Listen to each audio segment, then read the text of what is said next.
হ্যাঁ। আসসালামু আলাইকুম, কেমন আছেন? ওয়ালাইকুম সালাম, ভালোই নি। আজকে আলহামদুলিল্লাহ ভালো। কি কাজ করতেছেন? এটা কি তৈরি হচ্ছে না? তাঁতের ওড়না তৈরি হইছে। এই ওড়না কোন জায়গায় বিক্রি হয়? এইটা আড়ঙ্গে, ঢাকা। ঢাকা আড়ঙে। হ্যাঁ। কত বছর পেশার সাথে আছেন, তাঁত শিল্পের সাথে? এই যে 50 বছর। 50 বছর যাবত। জি।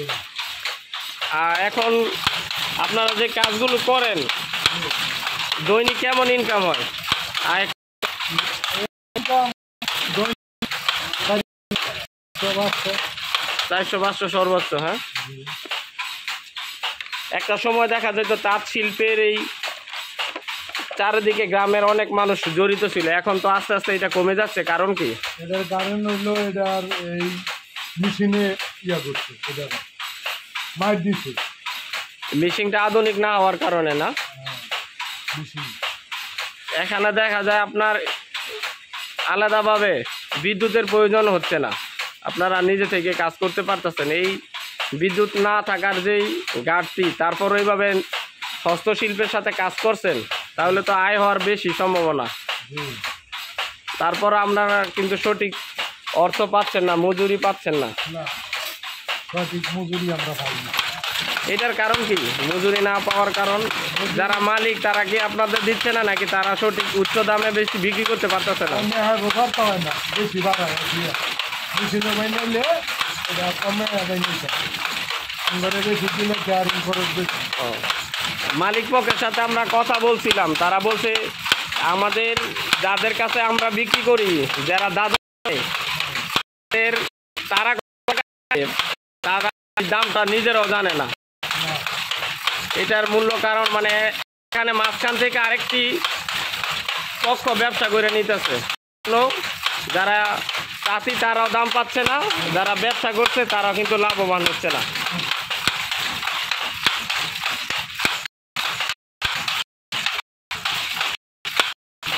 হাতের বুনন সব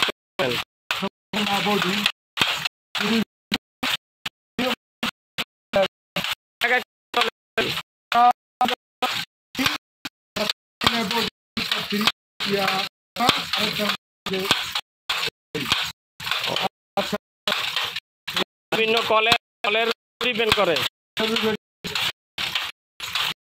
এই কলের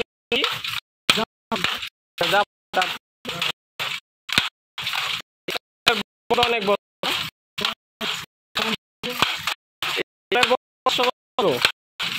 এত কল হয় না। আরো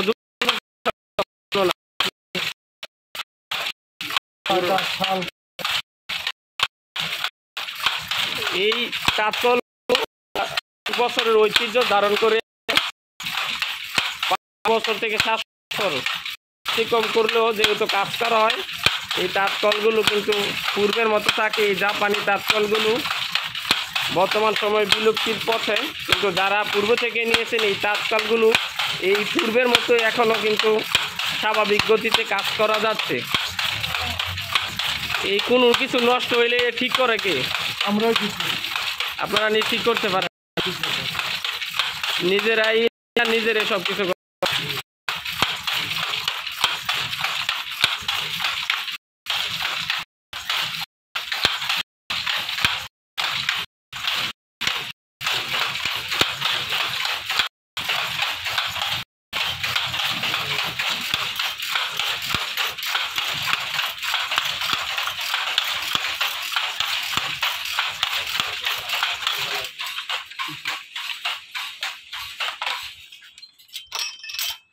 কোন সময় কোনটা পরিবর্তন করতে সুতা, এটা জানা আছে আপনাদের না?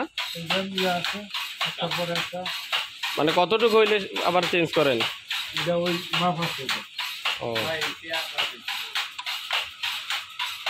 ইঞ্চেটা কি চোখের ইয়াতেই বুঝতে পারেন না?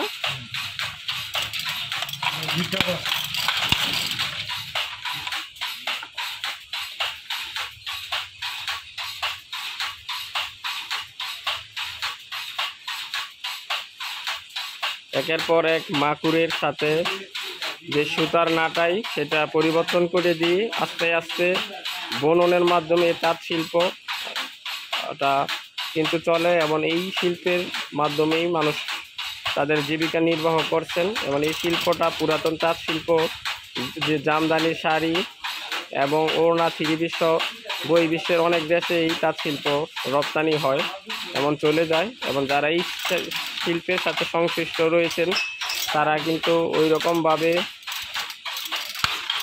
আয় করতে পারেন না এবং এই আয় না করার কারণে এই পেশাটি আস্তে আস্তে বিলুপ্তির পথে।